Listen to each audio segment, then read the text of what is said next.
es costumbre, Señor, te pedimos ilumines nuestra mente, nuestro corazón, Señor, para que estén atentos a tu palabra, ser alimentados y de esa manera poder crecer espiritualmente, Señor, y conformarnos a tu imagen cada día más y más, Señor. Bendice a los que ya están presentes, trae con bien a todos los que vienen en camino, Señor, para que juntos podamos llevar a cabo este estudio.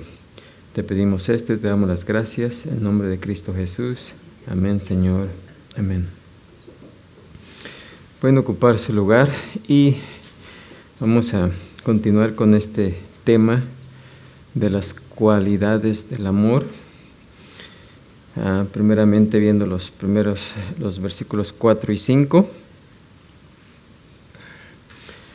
Y como dijimos la vez pasada,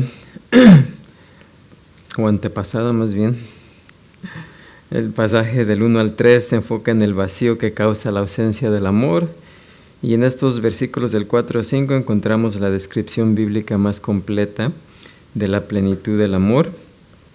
Y ya vimos algunos de las cualidades.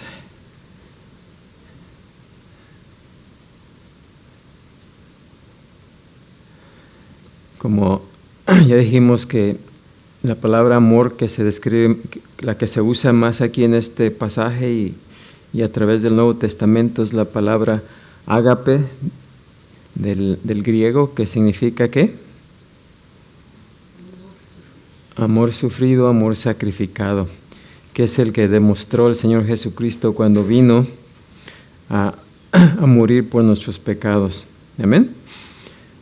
Ya vimos lo que también nos dice aquí el amor, la primera característica o cualidad de la cual nos habla aquí el apóstol Pablo es el amor es ¿qué? ¿El amor es qué? Sufrido. ¿Y qué dijimos que era el amor sufrido? Es un amor paciente, especialmente para con las personas. ¿Sí? No es paciente de ser paciente en estar esperando algo, sino es la paciencia que le tenemos cuando alguien nos agrede, cuando alguien se porta mal con nosotros. Es la clase de amor sufrido, es paciente. ¿Sí? Después vimos que el amor es benigno. ¿Qué significa eso?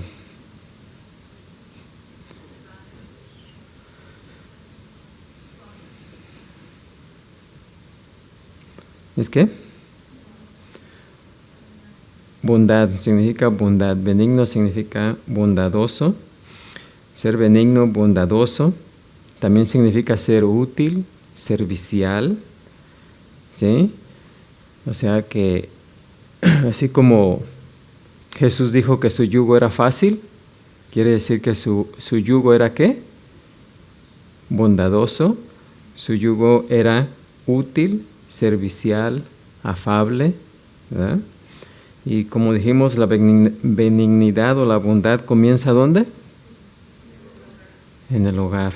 ¿Sí? También vimos que el amor no tiene envidia. ¿Qué quiere decir envidia?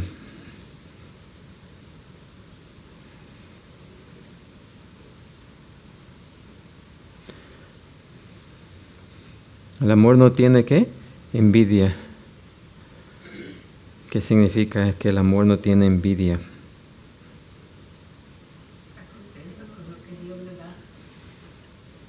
Sí, o sea, sí sabemos qué es la envidia, ¿no? Querer lo que otros tienen, ¿sí?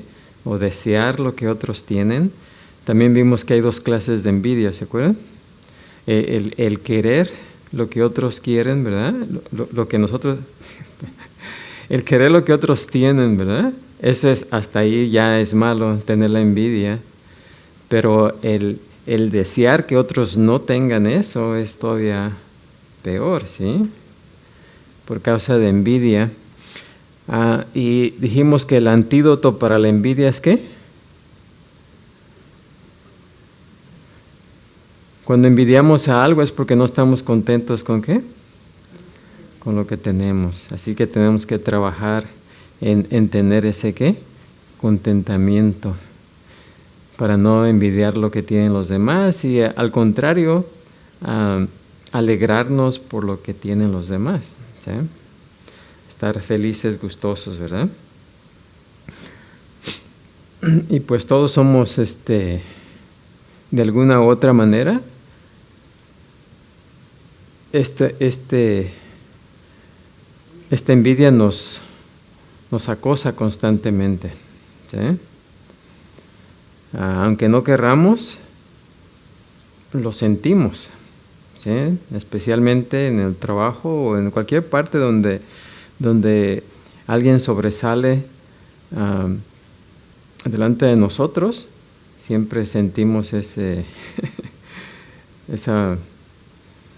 sentimiento en nuestro ser, ¿no? De envidia. Así que continuamente tenemos que estar batallando con eso. Y luego vimos el número 4, que el amor no es ¿qué?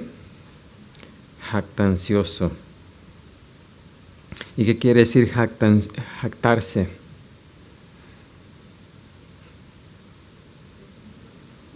Presumido, ¿verdad? Una persona que se jacta, bueno, sí, que se jacta de sí mismo, ¿no? Presumido, jactancioso.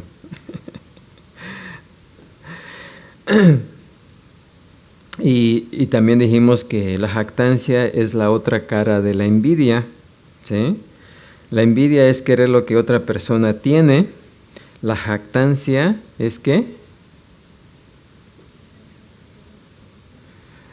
Hacer que otros envidien lo que nosotros tenemos, ¿sí? O sea, la envidia es querer lo que otros quieren, la jactancia es intentar hacer a los otros que quieran lo que tenemos, ¿sí? Así que es por eso, el que presume, pues ¿qué quiere? ¿Cuál es la actitud detrás del presumido? Que le tengan envidia, ¿no? ¿Sí? Que quieran tener lo que ellos tienen, ¿verdad? Por ejemplo, el que anda presumiendo un carro nuevo, ¿no? ¿Qué quiere? ¿Qué quiere hacer con esa actitud? Hacer que los demás quieran ¿qué? Tengan envidia por lo que tienen. Pero el amor no es jactancioso, ¿verdad? No es jactancioso. Bueno, eso cubre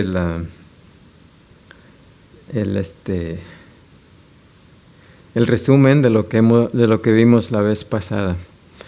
Pero ahora el apóstol Pablo, ¿verdad? Vamos a leer lo que dice aquí en el versículo 4 y 5. Dice: el amor es sufrido, es benigno, el amor no tiene envidia, el amor no es jactancioso, no se envanece, no hace nada indebido, no busca lo suyo, no se irrita, no guarda rencor. Hasta ahí, bueno, sigue más adelante, pero vamos a ir por pasos hasta el 5. Así que la siguiente característica es que el amor no se envanece, ¿verdad? ¿Qué es la número qué? 5. ¿Sí?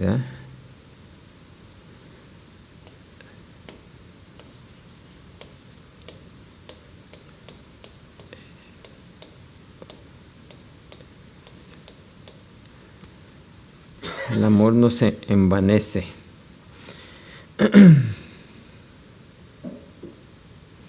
Ahora, ¿qué quiere decir eso, envanecerse?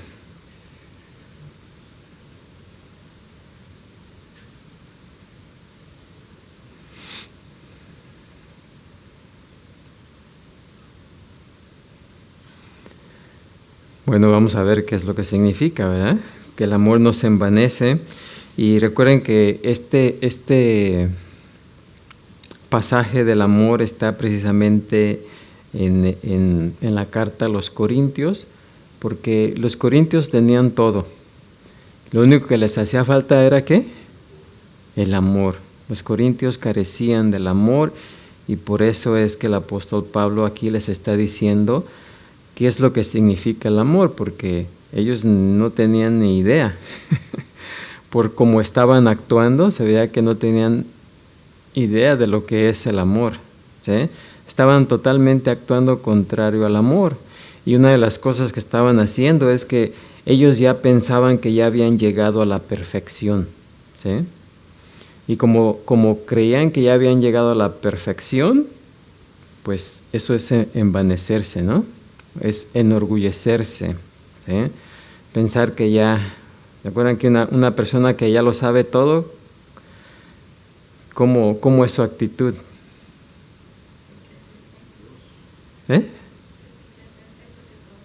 Sí, se cree perfecto, ¿no? Y a todos los demás los ve inferiores a él, ¿no? Pues los corintios se creían ya inferiores, creían que ya habían llegado a la perfección, ¿sí? Y Pablo ya les había advertido, si vemos ahí 1 de Corintios, el capítulo 4, versículos del 6 al 8, dice, para que nosotros aprendáis a no pensar más de lo que está escrito, no sea que por causa de uno os envanezcáis unos contra otros, porque ¿quién te distingue? ¿O qué tienes que no hayas recibido? Y si lo recibiste, ¿por qué te glorías como si no lo hubieras recibido? Ya estás saciados, dice. Así que aquí podemos entender por las palabras que el apóstol Pablo utiliza aquí, nos damos cuenta de lo que significa envanecerse, ¿sí? Primeramente dice que no os envanezcáis unos contra otros, porque ¿quién te distingue? O sea, ¿quién te hace más que los otros? ¿O qué tienes que no hayas recibido? O sea, todo lo que recibieron los corintios, no lo obtuvieron ellos. ¿Quién se los dio? Dios, ¿verdad? Así que por eso les dice, ¿qué tienen que no hayan recibido? ¿Sí? Para que se anden pensando que ustedes lo obtuvieron, si Dios se los dio, ¿sí? Y dice, y si lo recibiste, o sea que si lo recibieron de Dios, ¿por qué te glorías como si no lo hubieras recibido? ¿Sí? O sea, el apóstol está diciendo, y si lo recibiste, ¿por qué te envaneces si Dios te lo dio? ¿Sí? Tú no lo conseguiste con tus propios esfuerzos, no es para que tú te gloríes como si tú lo hubieras conseguido. Todo lo que han recibido, lo han recibido porque Dios se lo ha dado, ¿sí? Así que, ¿por qué te glorías como si no lo hubieras recibido? Dice, ya estás saciados, ¿verdad? Continúa diciendo así de una manera sarcástica, porque de esa manera se está escribiendo el apóstol Pablo. Dice, ya estáis ricos. Si nosotros, dice, reináis. Dice, y ojalá reinaseis para que nosotros reinásemos también juntamente con vosotros. O sea, ya se creían como reyes y señores, ¿no? Que ya habían llegado a la perfección, se habían envanecido, ¿sí? Y todavía en el versículo 10, poniéndose aún más, un poco más sarcástico, el apóstol Pablo dice, nosotros, o sea, hablando de los apóstoles, somos ¿qué? Insensatos por amor de Cristo, mas vosotros prudentes en Cristo, ¿sí? Dice, nosotros somos débiles, mas vosotros fuertes, dice, vosotros honorables, mas nosotros ¿qué? Despreciados, ¿sí? Así que todas esas comparaciones que está haciendo ahí el apóstol Pablo, era porque de esa manera se habían envanecido los corintios, ¿sí? Y unos pocos versículos más adelante, en el versículo 18, el apóstol es aún más directo y les dice en el versículo 18, mas algunos están envanecidos, como si yo nunca hubiese de ir a vosotros, ¿sí? O sea, envanecidos también significa estar inflados, ¿no? Cuando una persona se infla, está envanecido, ¿no? Engreído, orgulloso, ¿verdad? De tal manera que llegaban aún a jactarse de la carnalidad, ¿verdad? De las cosas de la mundanalidad que estaban haciendo, de la idolatría, de la inmoralidad, de todas esas cosas que ni siquiera los paganos practicaban. Pero como ellos se creían superiores, pensaban que ellos lo podían hacer, ¿sí?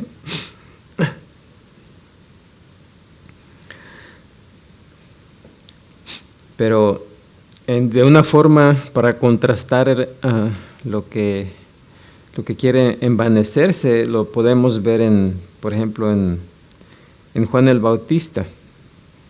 ¿Sí? Juan el Bautista, él declaró, ¿verdad? El que, allá en Juan 1:27 dijo, el que es antes de mí, del cual yo no soy digno de desatar la correa del calzado. ¿Sí? Aquí vemos a Juan el Bautista no inflándose, no envaneciéndose, sino más que humillándose, ¿verdad? Actuando de una manera humilde, dándole la gloria y la honra, ¿a quién? A Jesús, ¿sí? Y cuando más tarde los discípulos de Juan se pusieron celosos porque la popularidad de Jesús iba creciendo, ¿sí? Inclusive Juan los reprendió. En el capítulo 3:30 de Juan dice, es necesario que Él crezca, pero que yo ¿qué? Mengüe. ¿Sí? Así que Juan demostró en su actitud lo contrario, ¿verdad? Que es envanecerse. Y al igual que la sabiduría, el amor dice ahí en Proverbios 8:13, la soberbia y la arrogancia, el mal camino y la boca perversa aborrezco. Si entre las cosas que aborrece Dios está ¿qué? La arrogancia, la soberbia, y en Proverbios dice cuando viene la soberbia, viene también ¿qué? La deshonra. Y en el capítulo 13:10 de Proverbios dice, ciertamente la soberbia concebirá contienda. ¿Sí? Siempre donde hay soberbia, donde hay orgullo, donde hay personas infladas, siempre hay ¿qué? Contienda, ¿sí? Peleas. Y en el capítulo 16, versículo 18 de Proverbios también dice, antes del quebrantamiento es la soberbia y antes de la caída la altivez de espíritu. ¿Sí? ¿Por qué? Porque el orgullo y el envanecimiento producen ¿qué? Peleas, contiendas. Y de eso precisamente estaba llena la iglesia en Corintio. ¿Sí? Se peleaban unos con otros, se llevaban a corte, se demandaban unos a otros, tenían pleitos porque yo soy de Pablo, yo soy de Pedro, no, yo soy de Jesús, ¿sí? Y tenían esas contiendas, divisiones, ¿sí? Pero el amor no tiene parte en esas cosas. El envanecimiento tiene que ver con el engreimiento, pero el amor con un corazón grande y ¿qué? Generoso. ¿Preguntas hasta ahí?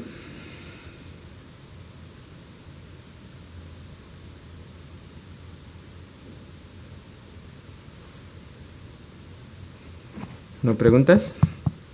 Sí, una pregunta. ¿El amor es una decisión? Decir, pues ya no voy a ser jactancioso, ya no voy a envidiar. ¿Cómo es una decisión que toma uno o cómo puede uno pues menguar o dejar esas cosas? Ajá. Primeramente que nada hay que reconocerlas. Sí, en todo siempre hay que ¿cómo se dice? Como dice aquí en Corintios.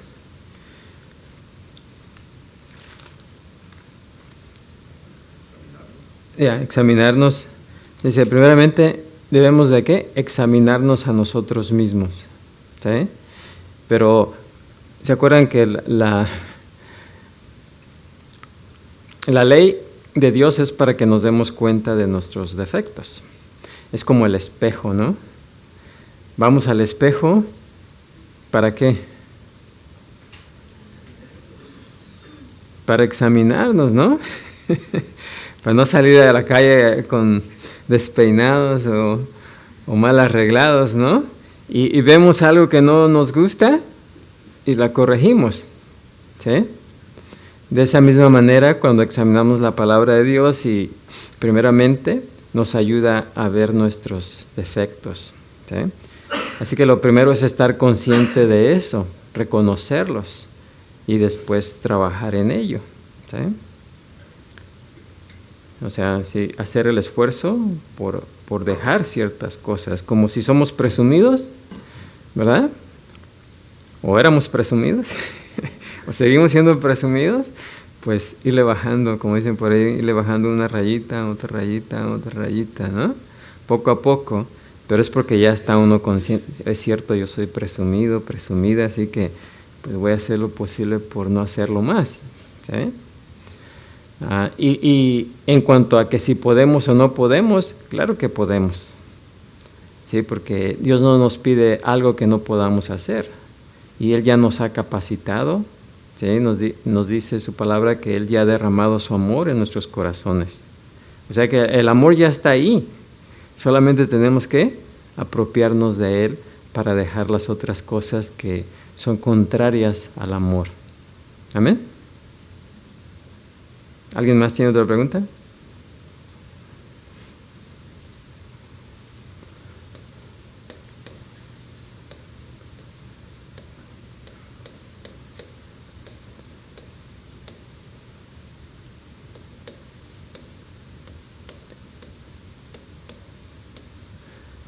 Bueno, la siguiente es que el amor no hace nada indebido, ¿sí?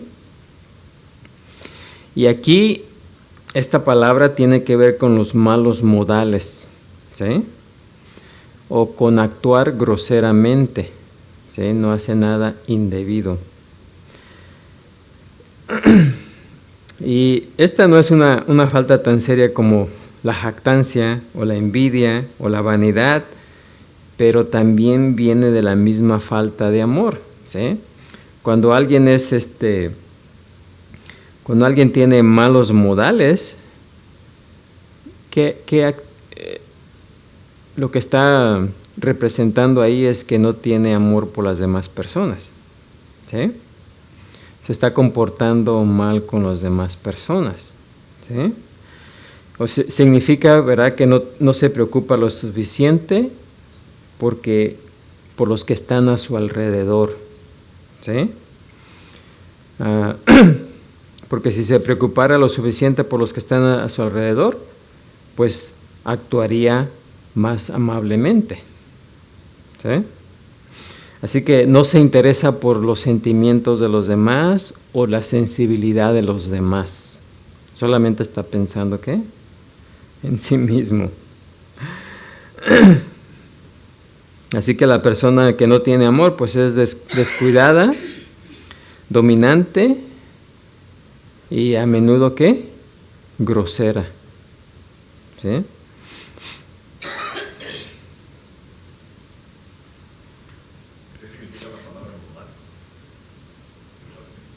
¿La palabra qué? Modales. La manera en que una persona se comporta más bien, ¿sí? Son los modales que muestra, como ustedes saben, es caballeroso ir y abrirle la puerta del carro a alguien, ¿no? Pero es una persona que no tiene modales buenos, pues dice, ahí salte como puedas, ¿no? Y dice, con permiso, hasta para allá, ¿no? Quítate. ¿Verdad? No lo decimos, esa persona no tiene modales, ¿sí? Porque eso es la manera en que una persona se comporta con los demás. ¿Cómo trata a las personas? ¿Sí? También sería como, en inglés sería manners. Manners, ajá. Oh, okay. Modales son manners en inglés. Sí. Y pues la iglesia en los hermanos de la iglesia en Corinto eran groseros, ¿sí? No tenían modales, no tenían buenos modales, ¿verdad? Porque incluso cuando se reunían para celebrar la cena del Señor, se comportaban de una manera egoísta, ¿sí? Insultante. Nos dice ahí en el versículo 21 del capítulo 11, cada uno se adelanta a tomar su propia cena. ¿Sí? Es como, hazte para allá, porque como alguien que avienta a las personas, ¿no? Cuando alguien se mezcla en una fila, ¿no? Y se va hasta adelante, sin importar lo que los demás piensen, dice, ese no tiene modales, ¿verdad? No respeta la línea, no, es grosero, o sea, no le importa lo que demás, el sentir de los demás. Pues así eran los corintios, ¿verdad? Dice, cada uno se adelanta a tomar su propia cena y uno tiene hambre y el otro, ¿qué? Se embriaga, ¿sí? O sea, los que llegaban primero se comían la comida y no le dejaban a los demás, ¿sí? A los que no tenían, ¿sí? O es más, ellos mismos traían la comida, pero en lugar de compartirla, ellos mismos se la comían, ¿sí? Ya cuando llegaban los demás hermanos que tenían menos recursos, pues ya nomás veían los platos ahí, los trastes limpios, porque ya que ellos ya se lo habían acabado. Y embriagar también, porque también llevaban el vino, y ya cuando llevaban el agua, el vino con vino, ya se lo habían acabado, ¿sí? Y también durante los cultos de adoración, pues cada uno quería superar al otro. Si uno hablaba en lenguas, el otro quería hablar más en lenguas, más alto. Imagínense, le subían al volumen, porque el segundo quería ser mejor o más oído que el primero, ¿sí? Y pues esa cosa se va escalando, ¿no? Porque si el primero quiere hacer alarde de que hablaba en lenguas y otro quiere presumir que habla más que él, pues va a hablar más fuerte. Y luego si hay otro que sea aún más presumido, pues ahí se va escalando, ¿no? Así que imagínense ahí el desastre que había en la iglesia. Por eso si entraba alguien que no era algún inconverso, pues decía, estos están locos. Sí, porque no había respeto, ¿sí? Cada uno se esforzaba por ser el más dramático y el más llamativo. Como los niños, pues. ¿Sí? Cuando un niño grita, otro niño grita más y otro más, ¿sí? Sí. Así que la iglesia en Corintio pues hacía casi todo de manera incorrecta y desordenada, todo lo opuesto a lo que Pablo les había enseñado y que ahora precisamente aquí les estaba corrigiendo. Y tenemos un ejemplo también de no hacer nada indebido, de tener buenos modales, de ser respetuoso, ¿verdad? En cierta ocasión, un fariseo llamado Simón, ¿verdad?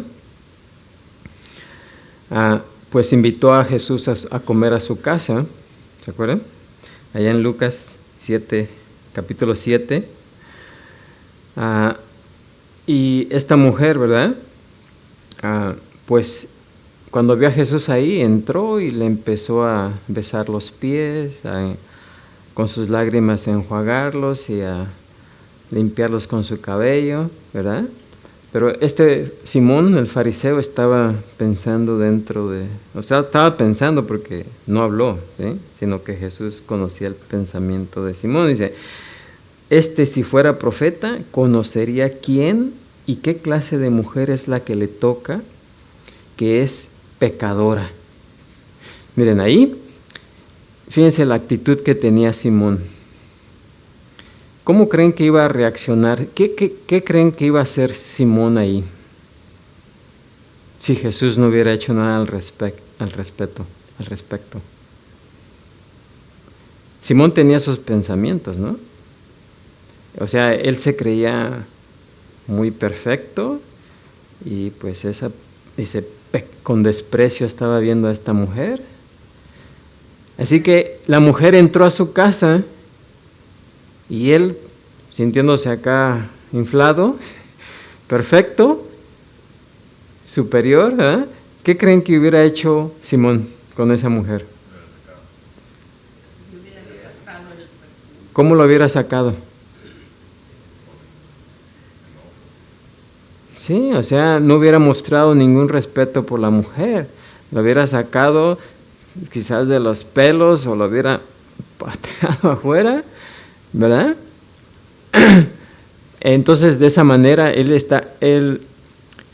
Jesús, estando ahí, pues no permitió que Simón actuara de manera indebida, ¿sí? Porque el amor no hace nada, ¿qué? Indebido, sino que le dijo, dice, le refirió una historia, ¿verdad? Una parábola, ¿sí? Donde a un acreedor le perdonó 500 denarios a uno y al otro 50. Y le preguntó a Simón qué deudor estaría más agradecido. Y a lo cual, pues, Simón respondió, ahí vemos en el versículo 36, dice, pienso que aquel a quien perdonó más. Y él le dijo, rectamente has juzgado. Y vuelto a la mujer, dijo a Simón, ¿ves esta mujer? Entré en tu casa y no me diste agua para mis pies, mas ésta ha regado mis pies con lágrimas y los ha enjugado con sus cabellos. No me diste beso, mas ésta desde que entré no ha cesado de besar mis pies. No ungiste mi cabeza con aceite, mas ésta ha ungido con perfume mis pies. Por lo cual te digo que sus muchos pecados le son perdonados. Porque amó mucho, mas aquel a quien se le perdona poco, poco ama. ¿Sí? Así que si Jesús no hubiera intervenido ahí, Simón hubiera actuado con malos modales, ¿sí? O se hubiera portado groseramente con la mujer. ¿Sí o no? Ese es un ejemplo. Ahora, muchos creyentes en veces podemos caer en esa situación. ¿Cómo? ¿Alguien podría darme otro ejemplo?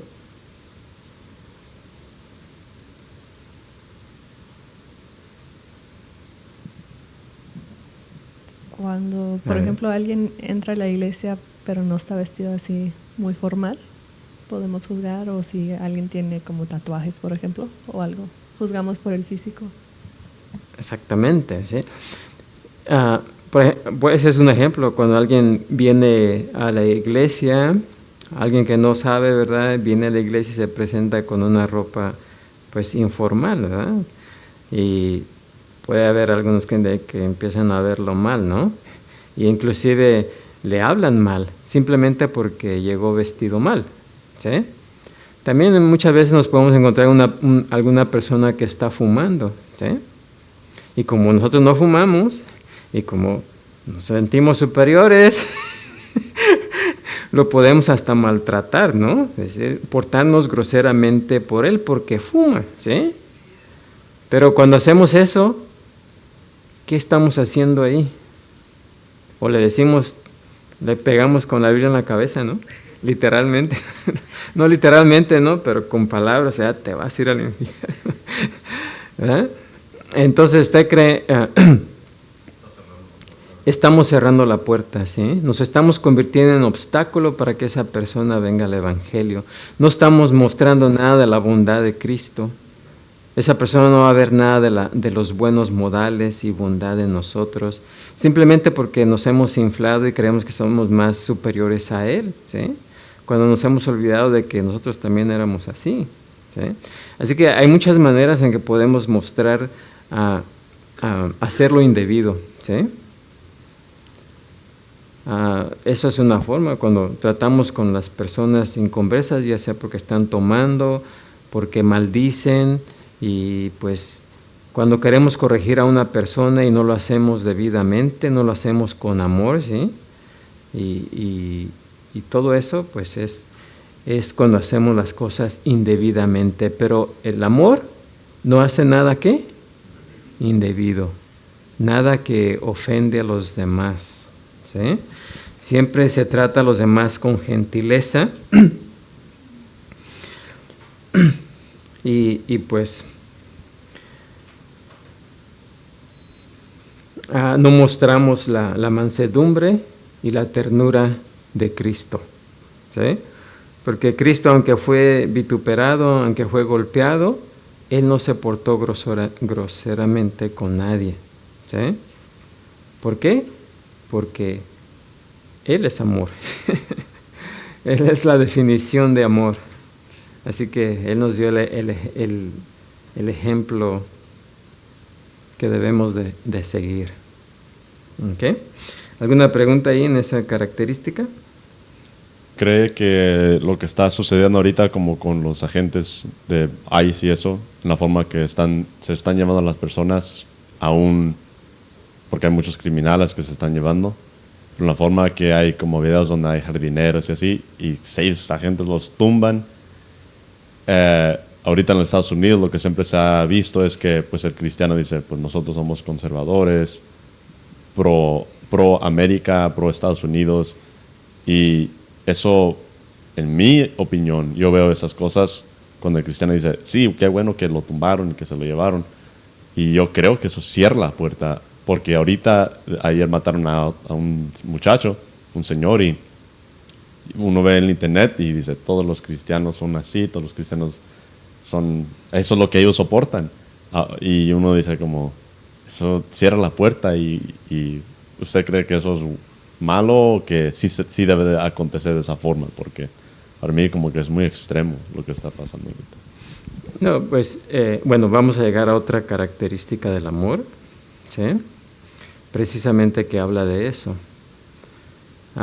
Pero pues tomándolo en esos sucesos que están pasando ahorita, o sea, pues sabemos que todo el que entra a este país está violando la ley de este país, ¿no?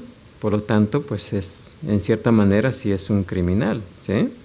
Pero aún así no se deben de tratar a los criminales de esa manera, ¿sí? O sea, si mostramos el amor de Cristo, ¿verdad? Pues claro, ¿verdad? Hay que tratarlo debidamente con buenos modales, ¿sí? Y también, pues, ahorita vamos a ver otra característica de la cual también no debemos de mofarnos de las cosas malas, ¿sí? Que vamos a ver ahorita más adelante. Pero sí, no es de nosotros decir eso, qué bueno, ¿verdad? Porque no es el trato que le debemos dar a nuestros semejantes. Sí, Jesús dice que el segundo mandamiento es ¿qué? Amarás a tu prójimo como a ti mismo, ¿sí? Y ahí pues está un creyente que trata así a una persona está rompiendo esa ley, ¿verdad? Está quebrando esa ley. Bueno, el siguiente.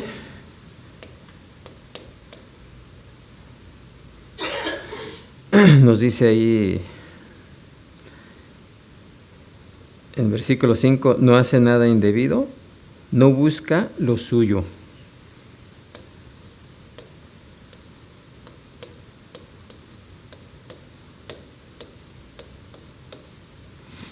Ahora, ¿qué significa no buscar lo suyo?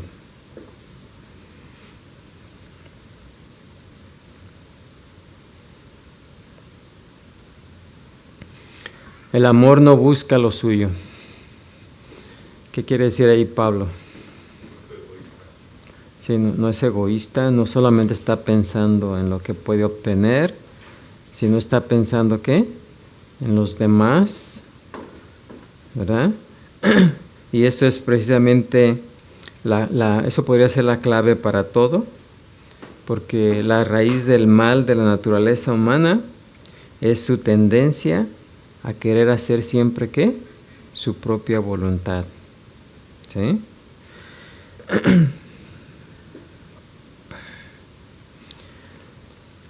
Inclusive cuando Adán y Eva rechazaron la voluntad de Dios o desobedecieron, cuando comieron del fruto, ¿qué es lo que estaban haciendo?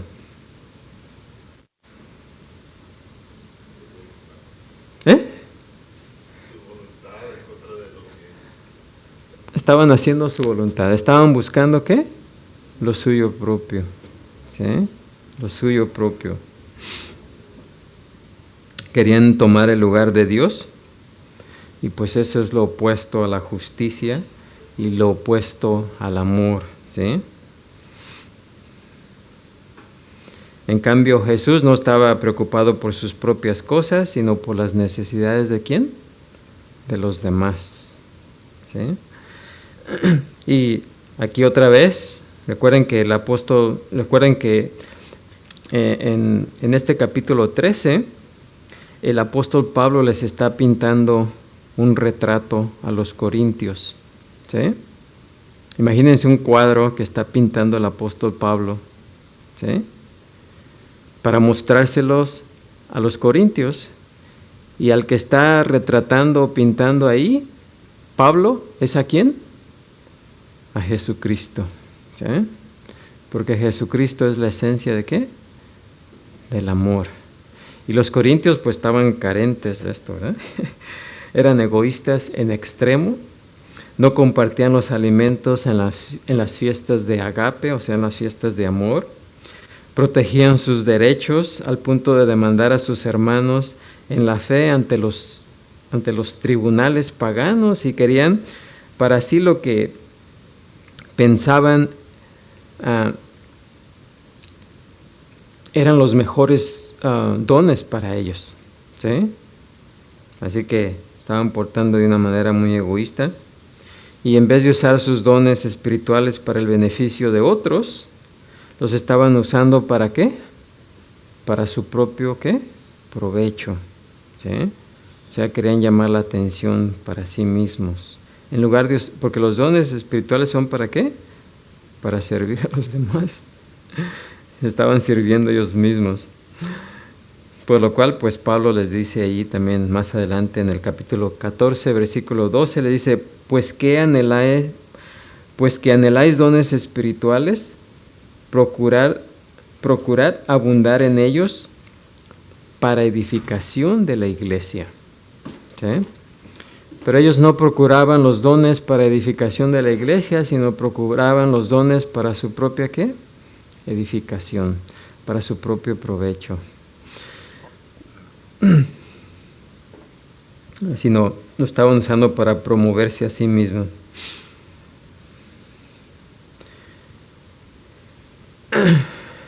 Y como siempre, pues Jesús es nuestro modelo perfecto. Si queremos modelar el amor, pues debemos de ver a Jesús, porque Él vino para ser servido, porque Él no vino para ser servido, ¿verdad? ¿Sino para qué? Sino para servir. El Hijo de Dios vivió su vida para beneficio de otros, no para sí mismo. ¿Por qué? Porque Jesucristo era el amor ¿qué? Encarnado. ¿Sí? El amor encarnado. Él fue la perfecta encarnación del amor que se da por los demás. Nunca buscó su propio bienestar, sino el de los demás. Así que el amor no busca ¿qué? Lo suyo. ¿Preguntas? ¿Comentarios?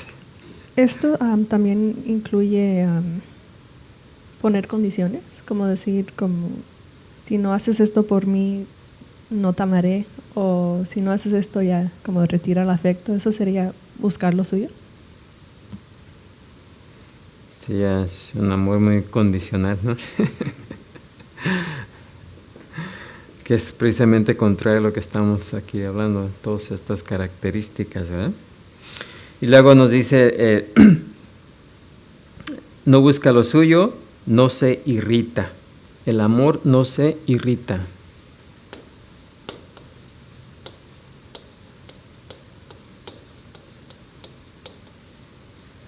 ¿Y qué es irritar?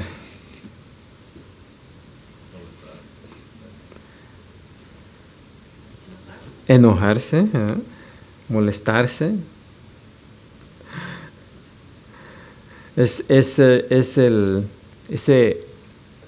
enojo repentino, ¿no? Ira, ¿sí? Donde las personas tienen la mecha cortita, ¿no? Y rápido se encienden. Rápido se encienden.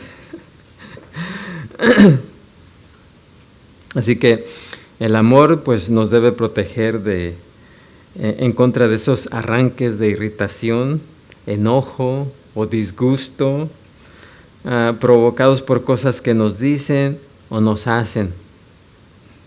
O sea, en otras palabras, la persona que muestra amor no se deja ¿qué? Provocar. ¿Sí? No se deja provocar. ¿Provocar a qué? A la ira. ¿Sí?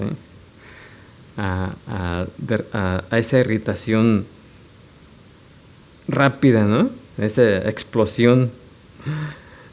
Ahora, esto no descarta la indignación que es correcta, ¿sí? Porque hay una indignación, un enojo que es correcto. Dice la palabra airaos, pero no pequéis. O sea que hay una forma de que debemos, una ira, pero esa ira es por las cosas de Dios, ¿sí?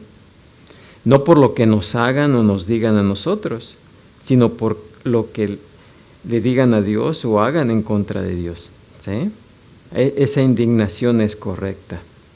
Pero toda la ira que provenga de algo que nos hicieron a nosotros o nos dijeron, esa no es correcta. No estamos actuando en amor. Porque cuando esa indignación es de verdad justa, ¿verdad? Pues el propio Jesús, ¿verdad? Se indignó cuando entró al templo y vio lo que estaban haciendo y lo sacó, lo sacó de ahí. Pero en muchas otras ocasiones, ¿verdad? Él fue difamado, fue ofendido, fue golpeado y no hizo nada al respecto, ¿sí? No se disgustó con los que lo estaban agrediendo, ni respondió con malas palabras. Pablo hizo lo mismo, ¿verdad? Aunque en cierta ocasión se le olvidó, ¿no? Pero luego corrigió, ¿no?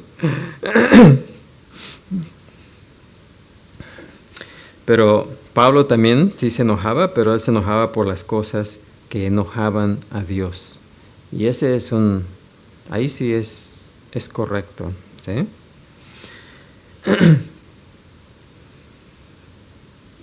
Pero esta irritación a la que Pablo se refiere aquí tiene que ver con las cosas que otros hacen en contra nuestra o que son personalmente ofensivas.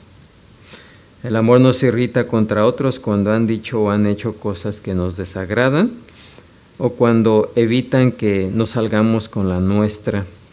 En 1 de Pedro 2, 21 al 24 dice, pues para estos fuiste llamados, ¿sí? Pues para esto fuisteis, ¿qué? Llamados, porque también Cristo padeció por nosotros, dejándonos ejemplo, para que sigáis sus pisadas, el cual no hizo pecado, ni se halló engaño en su boca, quien cuando le maldecían, no respondía con maldición. Cuando padecía, no amenazaba, sino encomendaba la causa al que juzga justamente, quien llevó él mismo nuestros pecados en su cuerpo sobre el madero, para que nosotros, estando muertos a los pecados, vivamos a la justicia, y por cuya herida fuisteis, ¿qué? Sanados. Así que el amor, pues nunca reacciona en defensa propia o con represalias, ¿sí? Así que irritarse es la otra cara de buscar lo nuestro, ¿sí? Va acompañada que busca lo suyo. La persona que busca salirse con la suya se enoja con facilidad, ¿sí? O se siente provocado con rapidez.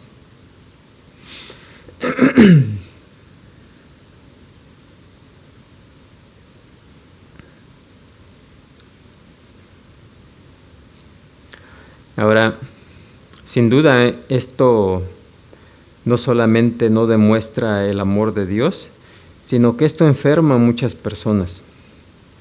Es causa de enfermedad de muchas personas.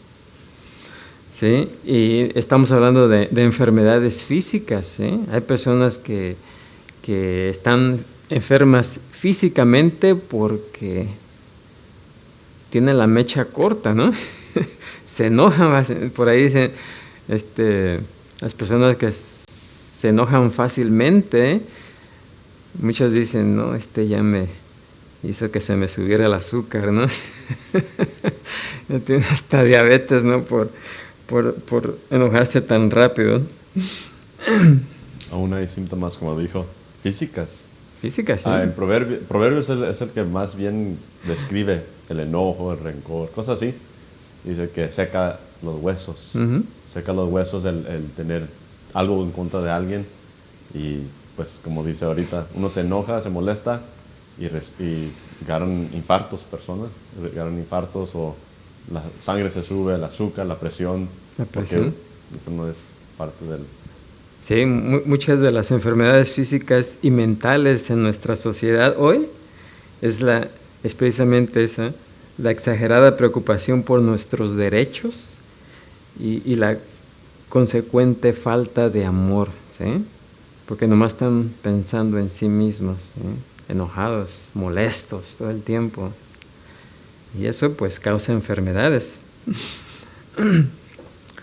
Cuando todos están luchando por sus propios derechos, ninguno en realidad puede tener éxito o ser feliz, ¿sí? Estar contento.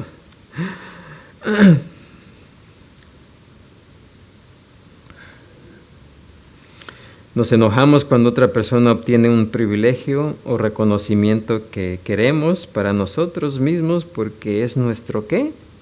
O pensamos que es nuestro ¿qué? Derecho. Nos enojamos. Y cuando ponemos nuestros derechos por delante de nuestro deber y por encima de nuestra amorosa preocupación por otros, pues procede el egoísmo y la falta de amor.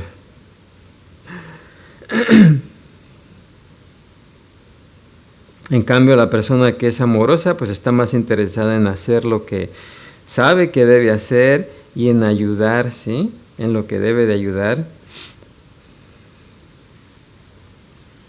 Porque el amor considera que nada es su derecho y todo es su obligación, ¿sí? Así que esas personas que se la pasan enojadas es porque siempre están pensando en sus derechos, ¿sí? En lo que les corresponde.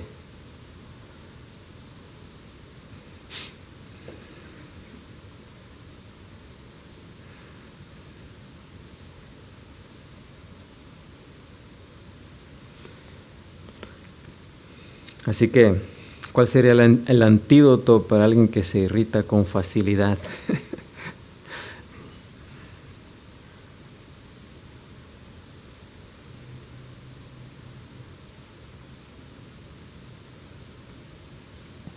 Lo más grande es pues, orar. Pues sí, el amor es la cura, ¿sí? Ahorita empezar a pensar más en el amor, en dejar de preocuparse menos en sí mismo y preocuparse más por los demás, ¿sí? También creo que sería recordar que somos polvo y que realmente no merecemos nada, pero sí. También recordar la soberanía de Dios, que todo lo que nos sucede está bajo el control de Dios. Sí, o sea, esto es causa del egoísmo, estar pensando en sí mismos. Así que hoy muchas personas también tienen problemas mentales, ¿sí? Depresión, porque están tan enfocadas en sí mismas, ¿verdad?, que se enferman. Cuando la persona se enfoca más en la necesidad de otra persona, es mucho más feliz, contenta, ¿sí? Porque deja de estar pensando en sí misma. Por ahí escuché una historia, ¿verdad? De una señora que le mandaba al que cuidaba el cementerio $5 cada semana, ¿no? $5 para que comprara flores y le pusiera ahí a su esposo que ya había fallecido. Y ella llegó un día en que ya estaba muy enferma y pues ella llegó al cementerio para ver por última vez la tumba de su esposo y le dijo al ministro que estaba ahí: yo soy la persona que ha estado mandando esos $5 para las flores. Y él le dijo: ¿sabe qué? Yo pertenezco a una asociación que ayuda a las personas que están en los hospitales y esto, ¿verdad? Y esas personas sí les gustan mucho las flores. ¿Por qué? Porque están vivos. Pero esta de aquí, nadie las ve y lo siento mucho por su dinero que ha gastado en las flores, ¿no? No, pues se fue enojada la señora, ¿no? Se arrancó, traía chofer y se fue, ¿no? Pero tiempo después vino ella, ya sin chofer, sino manejando. Y dijo: ¿sabe qué? Cuando usted me dijo eso me irrité, me enojé, pero después me puse a pensar y empecé a hacer eso. Empecé a llevarle flores a los enfermos, empecé a llevarle flores a los viejitos, ¿verdad? A los ancianos, ¿verdad? Y los doctores no se explican por qué ahora estoy mejor. Pero dice: yo sí sé por qué. Dice: yo sí sé por qué, porque ahora tengo por quién vivir. Y antes ya no tenía por quién vivir, ¿sí? Así que hoy hay muchas personas que están en depresión, enfermas, porque están pensando solamente en sí mismas. Así que es otra forma, ¿verdad? Están irritadas. Y luego sigue ahí mismo: no se irrita, no guarda rencor.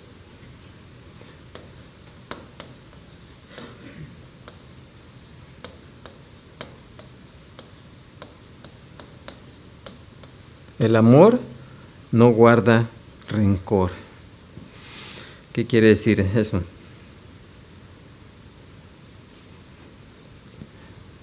Eso quiere decir que el enojarse, el irritarse, eso es natural.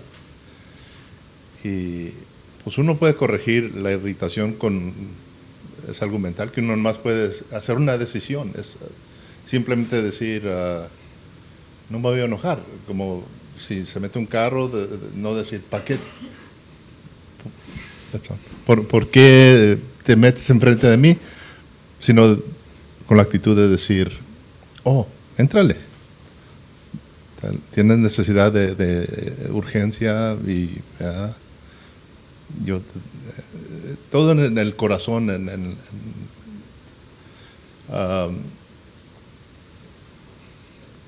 y guardar, pero guardar rencor es guardárselo, dejar que quede ese enojo dentro y que permanezca el odio, el enojo, y eso es lo que más enferma también. Uh-huh. El rencor, guardar rencor. El amor no guarda rencor.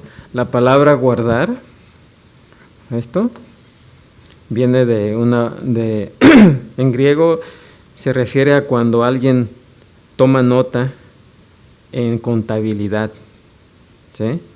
O sea que lleva la contabilidad, es lo que significa. Y guardar rencor es: bueno, ya me hiciste una, ok, ya me tienes dos, ¿verdad? Ya es la tercera vez que me haces eso. Esta es la cuarta. O sea, lleva contabilidad de lo que le están haciendo, ¿sí? Y lo está notando, pues. Eso es lo que dice, que el amor no guarda esa contabilidad. Así como Dios cuando nos perdonó, ya no guarda contabilidad, ¿sí? no estaría apuntando todo lo que estamos haciendo mal, ¿sí? Creo que hay una definición perfecta y a ver si están de acuerdo.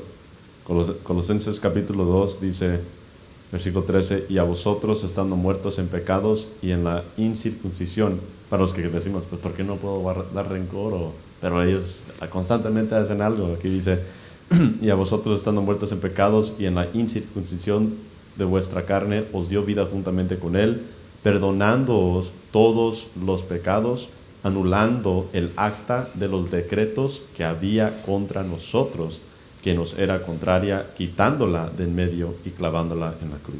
¿Sí? Esa acta es la de contabilidad, ¿sí? O sea, es la nota que se lleva cuando alguien, pues, ustedes saben, va y pide prestado, ok, lo anota. Te llevaste tanto, antes se usaba eso en las tiendas, debes $10, ok, y otra, ahora te llevas otros 5 de mercancía, ya tienes 5, ¿verdad? Y es precisamente eso, es una ¿cómo se dice? Una hoja de contabilidad que se lleva por todo lo que uno debe, ¿sí? Y en el momento que venimos a Cristo, clavamos esa carta o esa nota en la cruz y esa deuda desaparece, ¿sí? O sea, Jesús en su sacrificio en la cruz desapareció esa cuenta que teníamos con Dios, ¿sí? Así que en la contabilidad pues es necesario apuntar, pero en cuanto a la vida, ¿verdad? Pues no debemos de llevar esa contabilidad, ¿sí? Porque también nos enferma. No debemos llevar ese historial. En Romanos 4:8 nos dice, bienaventurado el varón a quien el Señor no inculpa de pecado, ¿sí? No inculpa de pecado. Y en 2 Corintios 5:19 dice, Dios estaba en Cristo reconciliando consigo al mundo. Dice, no tomándoles en cuenta, ahí mismo se usa esa palabra, no tomándoles en cuenta a los hombres sus pecados, ¿sí? Una vez que el pecado es puesto bajo la sangre de Cristo, ya no queda constancia de ese pecado o de esos pecados. Dice Hechos 3:19, para que sean borrados vuestros pecados, ¿sí? O sea que en los registros de Dios, en el cielo lo único que Él lee es justificado, ¿sí? ¿Por qué? Porque por medio de Jesucristo la persona ha sido ¿qué? Justificada. Y ya no aparece ahí la cuenta. ¿Por qué? Porque ya la cuenta, o también pagada, ¿no? Pagada. ¿Por qué? Porque el amor perdona, ¿sí? Alguien ha dicho que el amor no perdona y olvida, sino que más bien recuerda y todavía ¿qué? Perdona. ¿O sigue qué? Perdonando. ¿Sí? Porque alguien podría decir, bueno, pero ¿cómo puedo yo olvidar lo que alguien me ha hecho? Bueno, eso no se olvida, ¿o sí? Pero cada vez que se recuerda, pues se sigue perdonando, ¿no? Eso es. O sea, el amor no conserva listas ni registros porque no tiene lugar para el resentimiento ni rencores.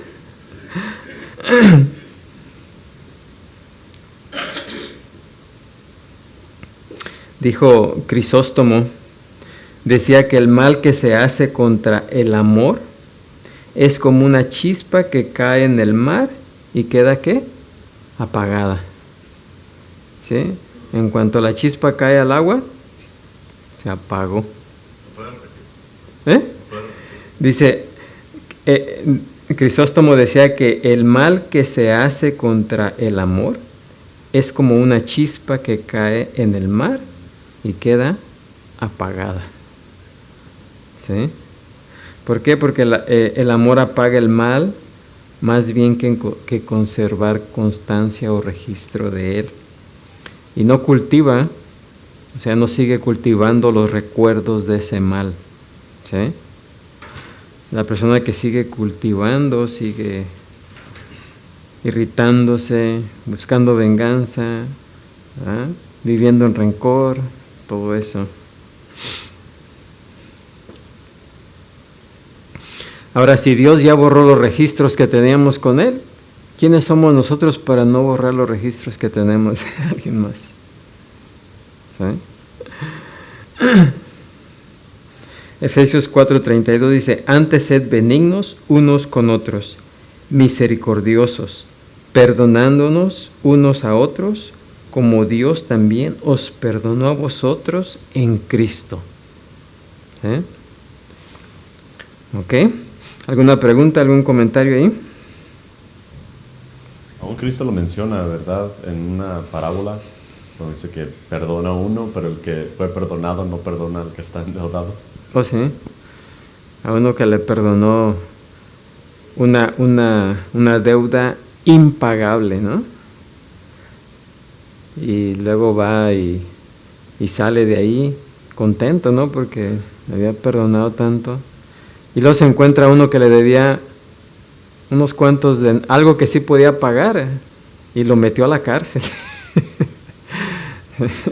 Lo metió a la cárcel. Así que esa es una ilustración de nosotros. Porque si Dios nos perdonó algo que era imposible de pagar, ¿cómo no vamos a poder nosotros perdonar algo que es insignificante comparado con lo que Dios nos ha perdonado? ¿Sí?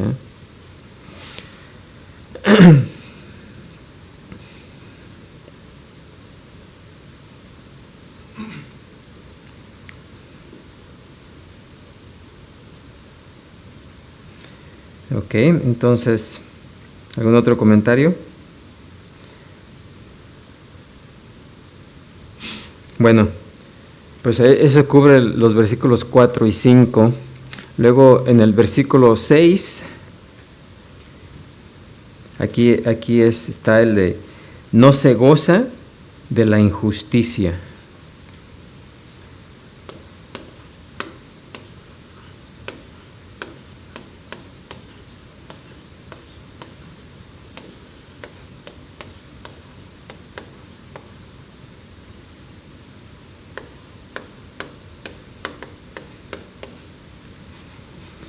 No se goza de la injusticia, que es precisamente de la pregunta que me hizo Henry, ¿sí? De los acontecimientos, de lo que está pasando actualmente, ¿sí? Esto que está sucediendo es una injusticia también. Entonces, el amor no se goza de la injusticia, ¿sí? El amor no se goza de la injusticia. Que es precisamente lo que vamos a ver ahora en este versículos siguientes, 6 y 7. Versículos 6 y 7, el amor no se goza de la injusticia, mas se goza de la verdad, todo lo sufre, todo lo cree, todo lo espera, todo lo soporta. Pero primeramente, el amor no se goza de la injusticia.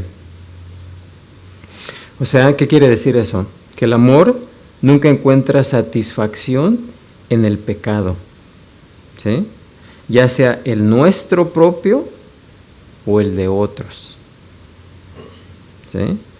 Hacer cosas indebidas es ya malo en sí mismo, pero jactarse acerca de ellas hace que los pecados sean aún ¿qué? Peores. Gozarse de la injusticia es justificar el mal, es hacer que el mal aparezca como bueno, ¿sí? Dice Isaías 5:20, hay de los que a lo malo dicen bueno y a lo bueno malo. ¿Por qué? Porque eso es poner al revés la verdad de Dios. ¿Y saben qué? Entre todas las revistas que se escriben, los libros y programas de televisión más populares, se encuentran los que glorifican al pecado, ¿sí? Que literalmente se gozan de la injusticia, ¿sí? ¿Y cómo es gozarse de la injusticia? Cuando nos gozamos por el mal que le sucede a alguna persona, ¿sí? Por ejemplo, el chisme, ¿sí? Todo chisme tiene que ver con esto, ¿sí? Todo el chisme. Y eso es precisamente lo que atrae, ¿sí? Las malas noticias atraen a la naturaleza humana. Los chismes atraen a la naturaleza humana. ¿Por qué? Porque de cierta manera nos hace sentir que somos mejores que aquellos que han cometido algo, ¿sí? Que han hecho algo malo. Y aún como cristianos no somos inmunes a gozarnos en tales cosas, ya sea porque las encontramos divertidas o porque creemos con arrogante superioridad que esas cosas no nos afectan a nosotros o que no nos pueden afectar a nosotros, ¿sí? Y a veces el gozarse en la injusticia aparece en la forma de esperar que alguien cometa un error o que caiga en el pecado, ¿sí? Para gozarnos.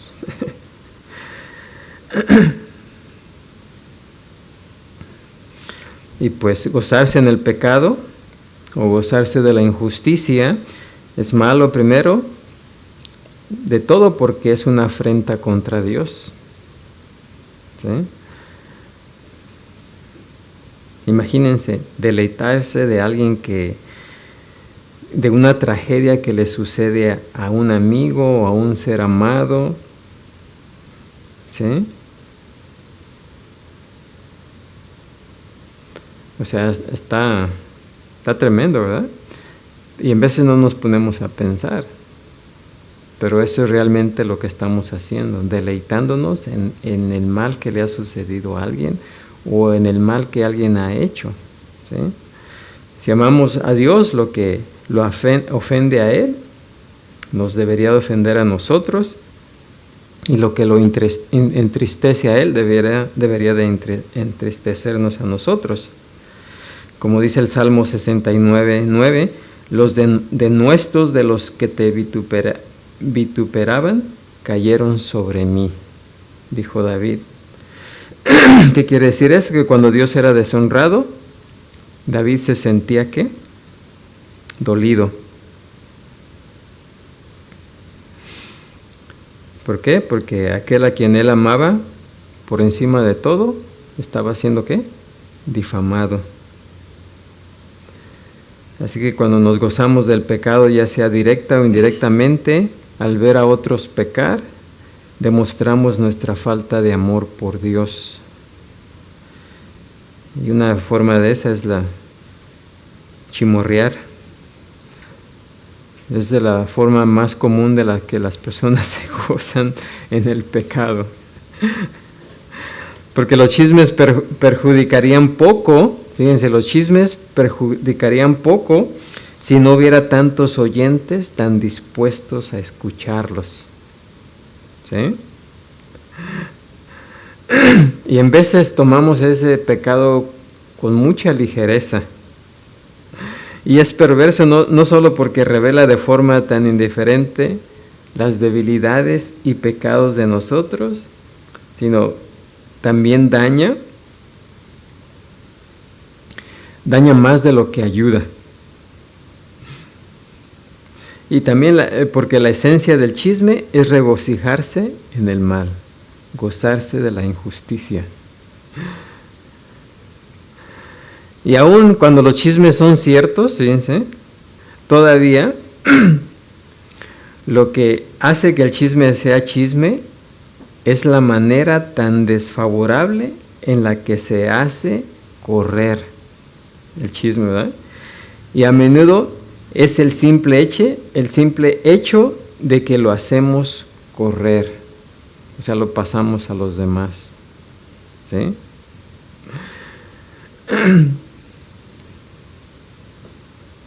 ¿Por qué? Porque la esencia del chisme es gozarse de los defectos y pecados de otros.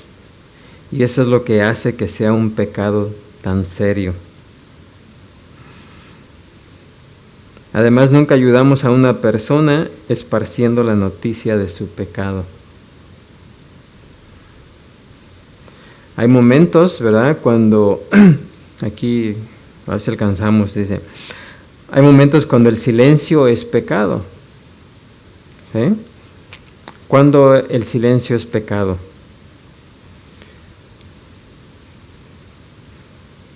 Porque hay momentos en que debemos mantenernos firmes a la verdad, ¿sí? Sin importar las consecuencias que tengamos que enfrentar, ¿sí? Y no lo hacemos, entonces mantenerse en silencio, en esa forma es una forma de pecado, ¿sí? Pero hay otras ocasiones en las que el silencio es una virtud, ¿sí? El silencio es una virtud. Por ejemplo, cuando decir la verdad es hacer que muchos corazones sangren innecesariamente, ¿sí? Que muchos corazones se duelan innecesariamente. Y cuando nada se consigue y todo se perjudica por una lengua descontrolada. En ese caso, el silencio es virtud. Además, regocijarnos en el pecado es malo debido a las consecuencias que tiene sobre la persona que peca, ¿sí? El pecado no puede producir otra cosa que daño. En la persona no salva, el pecado es evidencia de que está perdida. Pues sí, ¿verdad? En un creyente, el pecado es evidencia ¿de qué? De su desobediencia y de que sus relaciones con Dios no andan bien, ¿no? Pero amar a una persona es aborrecer su pecado, ¿sí? Debemos de amar a la persona, pero aborrecer ¿qué? Su pecado. Y esto lo podemos ver en la forma que Jesús trató esto en Mateo 18, del 15 al 20, cuando trata de la disciplina en la iglesia, ¿sí? El proceso, ¿verdad? Que cuando una persona ve a alguien pecar, no va y chimorrearlo luego, ¿sí? Sino ¿qué hace? Silencio. ¿Y qué hace? ¿Cuál es el primer paso?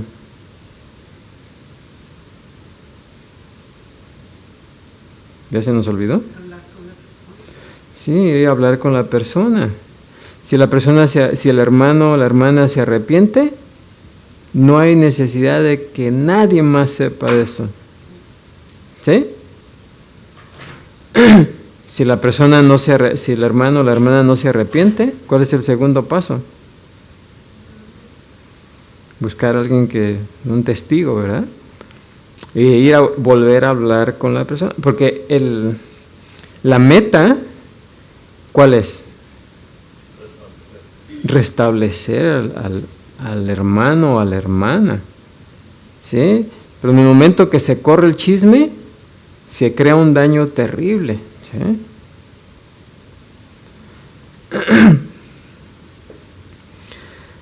Así que hay que confrontar a la persona con su mal, pero es para que se arrepienta, no para gozarnos de la injusticia, ¿sí?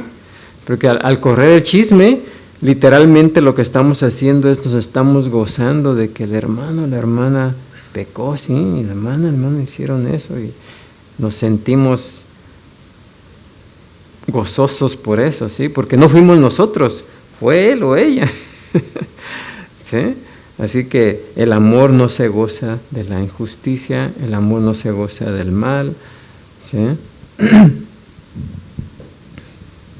La observación que yo he visto es lo que acabas de mencionar, y es que cuando un creyente, pues, porque bastante desafortunadamente en la iglesia que pues hablan, mucha palabrería se describe, y es una forma para el creyente que quizás no tenga el aspecto de reflexión en su vida, de examinarse, como lo debe de tener. Y entonces cuando ve a alguien pecar severamente o algo, lo usa como una forma de disminuirse o disminuir su imperfección. Y dice, mira cómo pecó. Entonces, porque él pecó más peor, yo estoy más mejor o en una posición más mejor que con Dios que esa persona. Pero el llamado no es de que quién es menos pecador, el llamado es ser santo porque yo soy santo. Y eso es lo que veo, esa confusión y esa práctica que pues yo pequé menos, entonces ese hermano es más peor. Pero no funciona así. El estándar no es el otro hermano, es Cristo. Y eso es lo que a veces nos olvidamos. Sí, sí, el estándar es ser santos, ¿eh? El estándar no es pecar menos que los demás, sino el ser ¿qué? Perfectos. Así que como no somos perfectos, cualquier pecado que alguien más cometa, pues no es para gozarnos en lo que le sucedió, para hacernos sentir menos pecadores, ¿sí? Porque eso es aunque no lo reconozcamos o no lo sabemos, esa es la actitud que hay detrás de eso, ¿sí?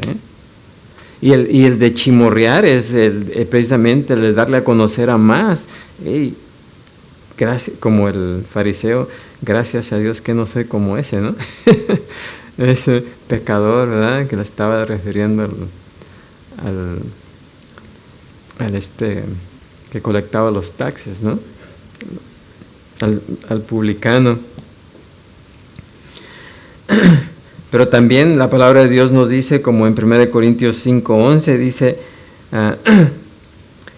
que no os juntéis con ninguno que llamándose hermano fuere fornicario, o avaro, o idólatra, o maldiciente, o borracho, o ladrón, con el tal, ni aun que comáis. ¿Por qué? Porque el amor no se goza ¿de qué? De la injusticia, ¿verdad? Y cuando nos juntamos con alguien así, nos estamos ¿qué?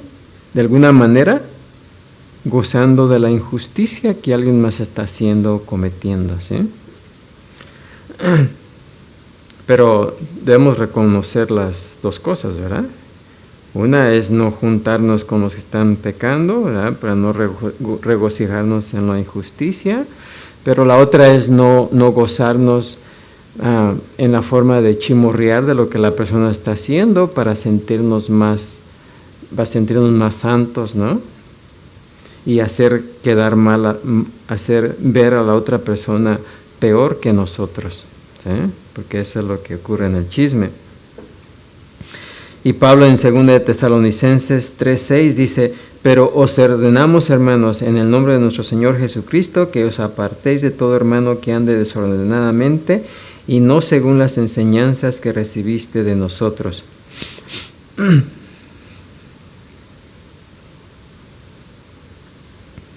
Y en el versículo 5 dice, y el Señor examine vuestros corazones al amor de Dios y a la paciencia de Cristo. O sea que el amor no puede tolerar el mal ni gozarse en él de ninguna manera, ¿sí? No debemos de tolerar. Toleramos el mal cuando nos juntamos con alguien que sabemos que está haciendo mal, ¿sí? ¿Amén? ¿Alguna pregunta? Tengo una pregunta, si estamos en un grupo o en una mesa, por ejemplo, comiendo con amigos, compañeros o familia, y luego empiezan a difamar a alguien, a hablar muy mal de alguien, ¿cuál debe ser? ¿Cómo debemos de responder? ¿Cómo debemos de responder? Bueno, una cosa es estar con alguien que dice que es cristiano y que está haciendo cosas malas. Eso no debemos de hacer. Pero el que estemos con alguien, porque pues los que no son hermanos, todos los que no han sido redimidos, pues todos están en pecado, ¿no? Y no nos vamos a hacer como los monjes, a irnos allá al cerro, ¿no? A los monasterios, ¿no? Para alejarnos de los pecadores, ¿no? Jesús no se alejó, él anduvo, ¿verdad? Lo acusaban de andar de que comía con los pecadores, ¿no? No, o sea, nomás hablarles la verdad en amor. cuando los corregimos, hay que decirles de una manera que no sea indebida, ¿sí? Usando nuestra inteligencia, como dijo Jesús, que seamos sabios como serpientes, ¿pero qué? Astutos como serpientes, ¿pero qué? ¿Sí? Que seamos amables como las palomas, ¿eh? Así, de esa manera debemos de tratar a las personas. ¿Era la pregunta? Sí, porque a mí me viene a la mente como podemos defender a la persona que están criticando, podemos guardar silencio o podemos retirarnos, como son, pero ¿cuál es la correcta? Ok, cuando ofenden a Dios, recuerden la indignación, es airaos pero no pecar, ¿sí? Aunque estemos airaos, nos vamos a enojar por lo que están ofendiendo a Dios, pero no nos da derecho a pecar, ¿sí? Sino que debemos buscar la mejor manera de tratar con esa persona que está ofendiendo a Dios, ¿sí? Tampoco el amor no hace nada indebido, ¿sí? No vamos a mostrar malos modales o maltratarlo. Hey, tú, ¿por qué estás maltratando a Dios? ¿Sí? Pero sí nos vamos a poner firmes, ¿no? ¿Sabes qué? Si quieres andar conmigo, no quiero que estés maldiciendo a Dios. Y por esta razón, ¿sí? O sea, de una manera con modales, ¿no? Sin ofender a la otra persona. Y eso lo podemos hacer también cuando hablan como de amigos o de nuestra familia, como si están hablando de nuestra mamá, como con esa misma firmeza. Con esa misma firmeza, ¿sabes qué? No necesito escuchar lo malo, lo bueno que haya hecho esa persona, ¿sí? Porque yo no estuve ahí. Y que nosotros seamos el tope, que nosotros paremos ese chisme, ¿sí? Porque si le damos oído, ya estamos participando con y aquí también nos habla de eso, vamos a ver más acerca de eso. Y también de hablar la verdad, ¿sí? Que es precisamente lo que viene aquí enseguida. Dice, el amor no se goza de la injusticia, mas se goza de la verdad.